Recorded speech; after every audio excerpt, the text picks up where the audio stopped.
കേരളത്തിൽ ഏറ്റവും വലിയ ദൈവാധീനമുള്ള ഏറ്റവും വലിയ ഒരു യോഗിയുടെ ദേവതയുടെ സപ്പോർട്ടുള്ള ഒരേ ഒരാളാണ് ശരിക്കും പിണറായി വിജയൻ.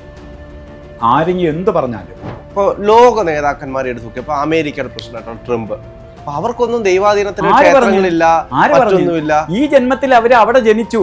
എല്ലാം പറഞ്ഞത് മുൻജന്മത്തിൽ. പക്ഷെ ഇതെല്ലാം ഭാരത സംസ്കാരത്തിലെന്നല്ല, ലോക സംസ്കാരം. അപ്പൊ അമേരിക്കൻ പ്രസിഡന്റ് ഈ യോഗങ്ങൾ 100% പിണറായി വിജയന്റെ അത്ര പോസിറ്റീവ് എനർജി, ഒരു ഓറ നിൽക്കുന്ന വേറൊരാൾ നേതാവ് ഇവിടെ ഇല്ല, കേരളത്തിൽ ഇല്ലെന്ന് ഞാൻ പറയും. അദ്ദേഹത്തിനൊരു വലിയ കവചമുണ്ട്. എല്ലാം സയൻസാണ്. സയൻസ് എന്ന് പറഞ്ഞാൽ എന്താണ്?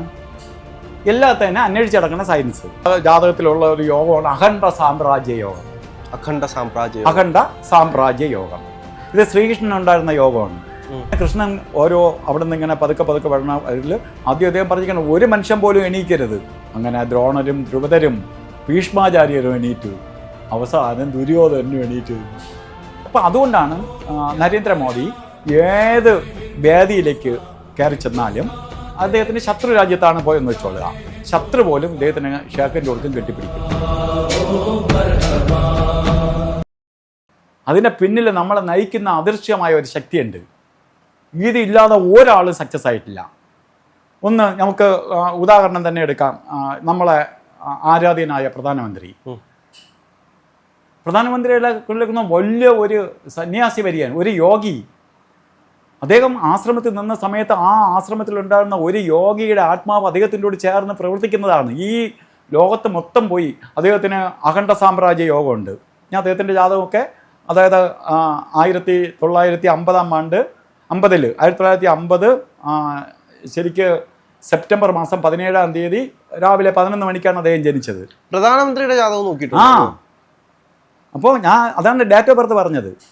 1950 സെപ്റ്റംബർ മാസം 17-ാം തീയതി രാവിലെ 11 മണിക്കാണ് അദ്ദേഹം ജനിച്ചത്, അനിഴ നക്ഷത്രത്തിൽ. അദ്ദേഹത്തിൻ്റെ യോഗത്തിൽ കുറേ യോഗങ്ങളുണ്ട്. ഇതൊക്കെ ഞാൻ പല ജാതകങ്ങളിലും കണ്ടിട്ടുണ്ട്. ഇദ്ദേഹത്തിൻ്റെ ജാതകത്തിൽ മാത്രമല്ല, അതിലൊരു ജാതകത്തിലുള്ള ഒരു യോഗമാണ് അഖണ്ഡ സാമ്രാജ്യ യോഗം. അഖണ്ഡ സാമ്രാജ്യ യോഗം. ഇത് ശ്രീകൃഷ്ണൻ ഉണ്ടായിരുന്ന യോഗമാണ്. ആ യോഗത്തിന്റെ പ്രത്യേകത എന്തെന്നറിയാമോ? അറിഞ്ഞുകൂടാ. അഖണ്ഡ സാമ്രാജ്യ യോഗത്തിന്റെ പ്രത്യേകത അതിനകത്ത് അഖണ്ഡം സാമ്രാജ്യം അഖണ്ഡ സാമ്രാജ്യ യോഗം, ആ യോഗത്തിന്റെ പേര്. ആ യോഗത്തിന്റെ പ്രത്യേകത ശ്രീകൃഷ്ണൻ ഉണ്ടായിരുന്ന യോഗം എന്നാണ്. ആ യോഗത്തിന്റെ പ്രത്യേകത എന്ന് പറഞ്ഞാൽ, ഈ അഖണ്ഡ സാമ്രാജ്യ യോഗം ഉള്ളവൻ എവിടെ ചെല്ലുന്നുവോ അവനെ ആരാധിക്കും. അപ്പം ദുര്യോധനന്റെ സദസ്സിലേക്ക് ശ്രീകൃഷ്ണൻ ചെല്ലുകയാണ്. എന്തിനാണ്? പഞ്ചപാണ്ഡവർക്ക് നിങ്ങളൊരു അർദ്ധരാജ്യം കൊടുക്കണം, അല്ലെങ്കിൽ എന്തെങ്കിലും അവർക്ക് രാജ്യം കൊടുത്ത് നിങ്ങൾ പ്രശ്നങ്ങളൊന്നും ഉണ്ടാക്കാതെ സ്നേഹത്തിൽ പോകണമെന്ന് പറഞ്ഞ് ദൂതനായിട്ട് കൃഷ്ണൻ പോയി. അപ്പോൾ ഇത് വരണ വിവരം, നേരത്തെ ദൂതൻ വരണ വിവരം അവരെ അറിയിക്കണമല്ലോ. ഇങ്ങനെ ചർച്ചയ്ക്ക് വരെയാണ്, അദ്ദേഹത്തിനെ വരെയാണ്. ഇത് ദുര്യോധനന് ഒട്ടും സൂചിച്ചില്ല. ദുര്യോധനൻ വേദിയിൽ നിന്ന്, ദുര്യോധനൻ ഒരു രാജാവ്, അപ്പോൾ ധൃതരാഷ്ട്രമാണെങ്കിൽ പോലും മോനാണ് ഭരിക്കുന്നത്. അപ്പോൾ ദുര്യോധനൻ പറഞ്ഞു, കൃഷ്ണൻ ഇവിടെ അവർക്ക് വേണ്ടി ബാധിക്കാൻ വരെയാണ്. ആദ്യം നമുക്ക് ചെയ്യേണ്ടത് കൃഷ്ണനെ തന്നെ അവഹേളിച്ച് നാണം കെടുത്തി പറഞ്ഞു വിടണം. പിന്നെ അല്ലേ അവൻ ഇവിടെ വന്നിട്ട് ചോദിക്കാൻ വരുന്നത് എന്ന് പറഞ്ഞു എല്ലാം പ്ലാൻ ചെയ്തു. അങ്ങനെ കൃഷ്ണൻ സമയമായി, സദസ്സ് കൂടി ഇരിക്കുന്ന സമയത്ത് കൃഷ്ണൻ ആഗതനായി.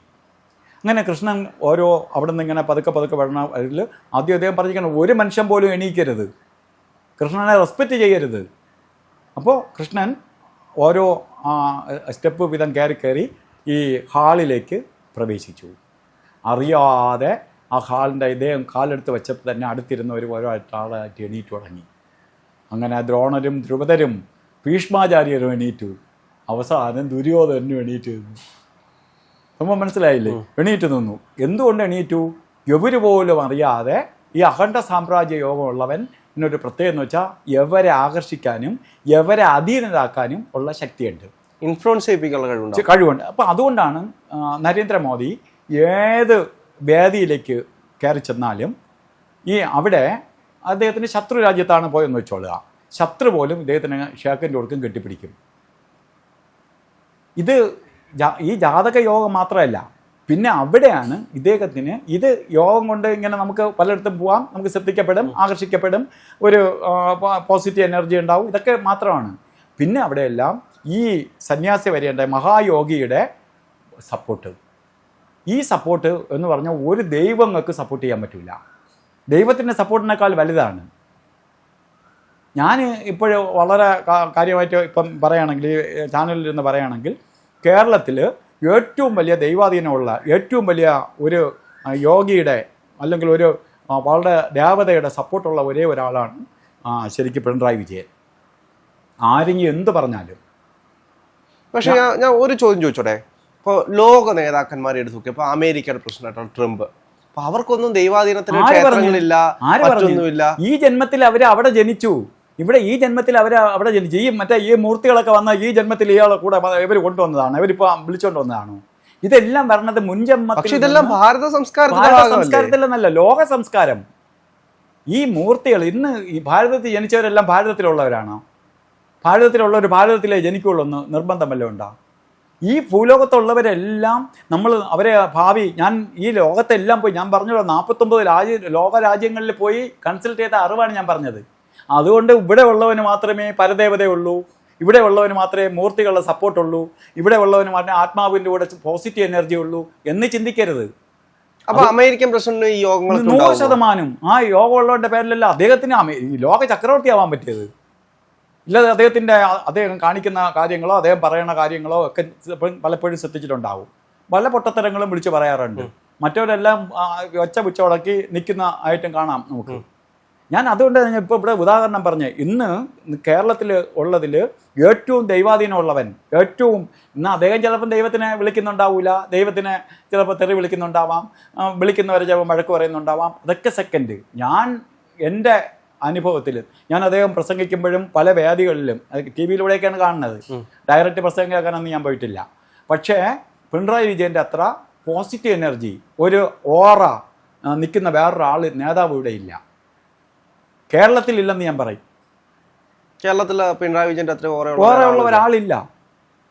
അത് അദ്ദേഹത്തിൻ്റെ ചിലപ്പം നല്ല പ്രശ്നം വെച്ച് നോക്കുമ്പോഴൊക്കെ നമുക്ക് കണ്ടുപിടിക്കാൻ പറ്റിയെന്നിരിക്കും, ഒക്കെ കണ്ടുപിടിക്കുന്നത്. ഒന്നുകിൽ ഏതെങ്കിലും കുടുംബത്തിലുള്ള കുലദേവതയായിരിക്കാം, ഇല്ലെങ്കിൽ ഏതെങ്കിലും മുൻജന്മ കിട്ടിയ പുണ്യം കൊണ്ട് വന്ന ആളാണ്. അദ്ദേഹത്തിനൊരു വലിയ കവചമുണ്ട്. പക്ഷെ രാഷ്ട്രീയപരമായിട്ടല്ല ഇപ്പോ ഇപ്പോ നടക്കുന്ന ചർച്ചകളിൽ ഒരു കാര്യം എന്ന് വെച്ചപ്പോൾ ഷാഫി പറമ്പിലെ കേരളത്തിലെ ജനങ്ങൾക്ക് എല്ലാം ഇഷ്ടമുള്ള ഒരാളാണ്. അപ്പം മുഖ്യമന്ത്രിയോട് മത്സരിക്കാൻ ഇനി അടുത്ത കൊണ്ടുവരാൻ കഴിയുന്ന ഒരാൾ ഷാഫി പറമ്പിലാണ് എന്ന് പറഞ്ഞൊരു ചർച്ചയൊക്കെ നടക്കുന്നുണ്ട്. അപ്പോൾ ഷാഫി പറമ്പിലിന്റെ ഓറ പിണറായി വിജയന്റെ ഓറയെക്കാളും ശക്തമാണ്? ഒരിക്കലും അല്ല. ഞാൻ ഇപ്പോൾ ഇത്രയും നേതാക്കന്മാരെ ഇതിൽ കാണുന്നത് കൊണ്ട് ഞാൻ പറഞ്ഞതാണ്, പിണറായി വിജയൻ്റെ അത്ര ഓറയുള്ള ഒരാൾ ഞാൻ അതിനകത്തുള്ള ബാക്കി രാഷ്ട്രീയ നേതാക്കന്മാരെയൊന്നും ഞാൻ കണക്കിലെടുത്തില്ല. ഞാൻ പ്രധാനമന്ത്രിയെക്കുറിച്ച് പറഞ്ഞു. സെക്കൻഡ്, ഞാൻ കേരളത്തിൽ ജീവിക്കുന്നവനാണ്, എൻ്റെ മുഖ്യമന്ത്രിയാണ്. മനസ്സിലായില്ല? അവിടെ എനിക്ക് രാഷ്ട്രീയമൊന്നുമല്ല. ഞാൻ അദ്ദേഹത്തിൻ്റെ കാര്യങ്ങൾ ശ്രദ്ധിക്കുമ്പം അദ്ദേഹത്തിൽ നിൽക്കുന്ന ഓറ, ഞാൻ എത്രയോ ആളുകൾ ഇങ്ങനെ വിശിഷ്ട വ്യക്തികളെ കണ്ടിട്ടുള്ള ആളെന്നുള്ള നിലയിൽ ഞാൻ പറയാണ്, അദ്ദേഹത്തിൽ നിൽക്കുന്ന ഒരു പോസിറ്റീവ് എനർജി മറ്റ് പലർക്കും ഇല്ല. ഇത് മുൻജന്മ കർമ്മം 100%. അതേ ഇപ്പം പ്രാർത്ഥിച്ചതോ ഇപ്പം ഇരുന്ന് മറ്റേ തപസ് ചെയ്ത് ഉണ്ടാക്കിയതോ അല്ലെങ്കിൽ മറ്റൊന്നുമല്ല. ഇപ്പം നരേന്ദ്രമോദി ഹിമാലയത്തിൽ പോയി ഇരുന്ന് ഉണ്ടാക്കിയിട്ട് വന്നതോ ഒന്നുമല്ല. അദ്ദേഹം പല പ്രസംഗത്തിലും അദ്ദേഹം പറഞ്ഞു കേട്ടിട്ടുണ്ട്, വളരെ ദുർഘടമായ സാഹചര്യങ്ങളിൽ എന്നെ കൊല്ലാനായിട്ട് നിന്ന സമയത്തൊക്കെ ഞാൻ നിസ്സാരമായി അതിൽ നടന്നു പോയിട്ടുണ്ട് എന്നൊക്കെ അദ്ദേഹം പ്രസംഗത്തിൽ പറയും. പ്രസംഗത്തിൽ ഞാൻ വളരെ സന്തോഷത്തോടെ കേട്ടോണ്ടിരുന്നുണ്ട്. കാരണം അദ്ദേഹത്തിനെ പേടിച്ചിട്ടോ അദ്ദേഹം ഇവർക്ക് ആരെയും ആക്രമിക്കാൻ പറ്റാത്ത അദൃശ്യ ശക്തി ആയതുകൊണ്ടോ ഒന്നുമല്ല. അദ്ദേഹത്തിന് ഒരു ഓറ, പോസിറ്റീവ് കാര്യം പറഞ്ഞതുപോലെ കൃഷ്ണന്റെ കാര്യം ഒരു പോസിറ്റീവ് കവചമുണ്ട് അദ്ദേഹത്തിന്. ഈ കവചമാണ് പിണറായി വിജയനെ നമുക്ക് പിടിച്ചു നിർത്തി കൊണ്ടുപോകണേ. അദ്ദേഹം ഋഷി തുല്യനാണോ? ഋഷി തുല്യനെന്നൊന്നും ഞാൻ പറഞ്ഞത്, അദ്ദേഹത്തിനെ പ്രൊട്ടക്ട് ചെയ്യുന്ന ഒരു കവചത്തെ കാര്യമാണ് ഞാൻ പറഞ്ഞത്. അദ്ദേഹം ഋഷിയാണ്, അദ്ദേഹം മഹർഷിയാണ്, അദ്ദേഹം ദൈവതുല്യൻ എന്നൊന്നും അല്ല ഞാൻ പറഞ്ഞതിൻ്റെ അർത്ഥം. അദ്ദേഹത്തിനെ സപ്പോർട്ട് ചെയ്യുന്ന ഒരു കവചം. ഇത് പല വ്യക്തികളിലും ആ സപ്പോർട്ട് ഇല്ലാത്തവൻ ഉയർന്നിട്ടില്ല. അപ്പോൾ സപ്പോർട്ട് ചെയ്യുന്ന പല നേതാക്കന്മാരിലും ചിലപ്പോൾ അത് കാണും. ഇദ്ദേഹത്തിനെ വച്ചിട്ട് താരതമ്യപ്പെടുത്തുമ്പോൾ ഇദ്ദേഹത്തിൻ്റെ അടുത്ത് എത്തില്ലെന്ന് മാത്രമേ ഞാൻ പറഞ്ഞുള്ളൂ. ഞാൻ പറഞ്ഞ് മനസ്സിലായല്ലോ. അപ്പം ചിലപ്പം നരേന്ദ്രമോദിയേക്കാൾ ചിലപ്പോൾ ഇതുപോലെ ഓറയുള്ള ആൾക്കാർ കാണുമായിരിക്കും. അവർ ചിലപ്പോൾ രാഷ്ട്രീയത്തിൽ കാണൂല. രാഷ്ട്രീയത്തിൽ വരുമ്പോഴല്ലേ അവിടെ മത്സരം വരുള്ളൂ. അവർ തമ്മിലൊരു മത്സരം വരത്തുള്ളൂ. അവർ വേറെ ഏതെങ്കിലും മേഖലയിലായിരിക്കാം. ചിലപ്പോൾ ഒരു സന്യാസിയിൽ അല്ലെങ്കിൽ ഒരു വലിയ യോഗി, ഒരു വലിയ സന്യാസി എന്ന് പറയണ അല്ലെങ്കിൽ ഒരു ആളിൽ നിൽക്കുന്നതിനേക്കാൾ പോസിറ്റീവ് കവചം ഉണ്ട് ഇദ്ദേഹത്തിനെന്നാണ് ആ ഓറ. അപ്പോൾ ഇത് ഓരോ ഞാൻ എത്ര നിങ്ങൾ ആരെ വേണോ എടുത്തു നോക്കുക, സക്സസ് ആയിട്ടുള്ള ഒരാളിൻ്റെ പിന്നിൽ ഒന്നുകിൽ ചിലപ്പോൾ മാതാപിതാക്കളുടെ പ്രാർത്ഥനയുടെ ശക്തി, അവരുടെ ശക്തി, അല്ലെങ്കിൽ അവരിൽ നിക്ഷിപ്തമായിട്ടുള്ള ഇതുപോലെ അവർ ജനിച്ചപ്പോഴേ കൊണ്ടുവന്നിട്ടുള്ള ചില ചൈതന്യം, ഇതില്ലാതെ അവന് പോകാൻ പറ്റത്തില്ല. അതിന് അദാനി ആവട്ടെ, അംബാനി ആവട്ടെ, യൂസഫ് അലി ആവട്ടെ, ഇതിൻ്റെ പിന്നിലുണ്ട്. അപ്പോൾ പലരും ഇതറിയാതെ, പലരും ആ ഓറ കാണും, ഇതറിയാതെ ഇവരിങ്ങനെ ഇതിനെ കൊണ്ടുപോകും. അവർ സക്സസ് ആവാൻ ശ്രമിക്കൂല, ഇവർ അതിനു വേണ്ടി ഇറങ്ങൂല. ഇവരൊക്കെ അതിനുവേണ്ടി കഷ്ടപ്പെട്ടവരാണ്. ഞാൻ പറഞ്ഞത് ഇവരൊക്കെ ചുമ്മാ ഇതും വെച്ചിട്ട് അടുക്കളയ്ക്കകത്ത് പോയി ഇരുന്നതല്ല. ഇവരൊക്കെ അത്രയും പ്രയത്നിച്ചു. ഇവരൊക്കെ ജയിലിൽ കിടന്നു, നാട്ടിന് വേണ്ടി, നന്മയ്ക്ക് വേണ്ടി, പാർട്ടിക്ക് വേണ്ടി എല്ലാം പ്രവർത്തിച്ചവരാണ്. ആ പ്രവർത്തിക്കുന്ന അനുസരിച്ച് അവർക്ക് വളരാൻ പറ്റിയെന്നാണ്. ഇപ്പോൾ ബിസിനസ്സുകാരാണെങ്കിൽ ആ ബിസിനസ്സിൽ എവിടെയെങ്കിലും പോയി ഒളിച്ചിരുന്ന ബിസിനസ് ഡെവലപ്പ് ആവൂല. അത്രയും ബിസിനസ് ചെയ്തപ്പോഴാണ് ആ ബിസിനസ്സിലൂടെ അവൻ സക്സസ് ആയത്. ഇപ്പോൾ ഒരാളുടെ കൈ നോക്കുമ്പോൾ നിങ്ങൾ ഈ ബിസിനസ് ചെയ്തു കഴിഞ്ഞാൽ നിങ്ങൾ രക്ഷപ്പെടുമെന്ന് എനിക്ക് പറഞ്ഞു കൊടുക്കാം. 100%. അത് അവൻ്റെ കൈ തന്നെ വരച്ചു വെച്ചേക്കുമല്ലോ.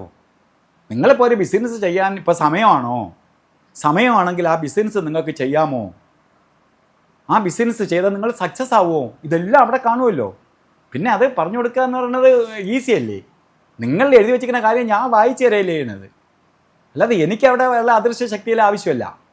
ആ ശാസ്ത്രം മഹർഷിവര്യന്മാർ കണ്ടുപിടിച്ച് എഴുതി വെച്ച ശാസ്ത്രം സത്യമാണ്. അത് ആളുകൾക്ക് അറിഞ്ഞുകൂടാത്തതുകൊണ്ട് അവരതിനെ അതങ്ങനെയല്ല, ഇതിങ്ങനെയല്ല, കാണുന്നത് മാത്രമേ വിശ്വസിക്കുകയുള്ളൂ, കാണാത്തതിനെ വിശ്വസിക്കില്ല, എല്ലാം സയൻസാണ്. സയൻസ് എന്ന് പറഞ്ഞാൽ എന്താണ്? എല്ലാത്തിനും അന്വേഷിച്ചടക്കുന്ന സയൻസ്. ഈ ജ്യോതിഷത്തെക്കാൾ കൂടുതൽ പ്രഡിക്റ്റ് ചെയ്തത് കൈരേഖയാണ് എന്ന് പറയുന്നത് എന്തുകൊണ്ടാണ്? ഞാൻ ജ്യോതിഷം എന്ന് പറയുന്നതിനെ ഞാൻ താഴ്ത്തിക്കെട്ടുന്നതല്ല. ജ്യോതിഷമാണ് അമ്മയുടെ മൂത്ത മോൻ മാത്രമാണ് ഹസ്തരേഖ.